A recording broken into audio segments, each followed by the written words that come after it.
Yung nagtanong sa akin na kuan, kung may palahi na tayo sa Ruby White Kelso. Ito marami na. Ito,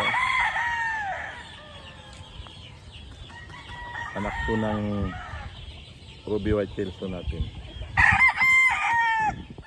Maganda. Ang nanay nito, George Foster Kelso din, kaya line breeding. Puro Kelso siya. Iba-ibang linyada. Ito ang breed ni paring Adol. Kapit mamalo to. Yan. Super din. May marking na. Para sa labanan ng mga stag. Sa Gap Batangas. Ito lang. Ito.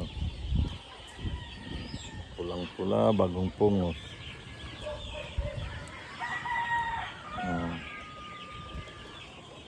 Yan.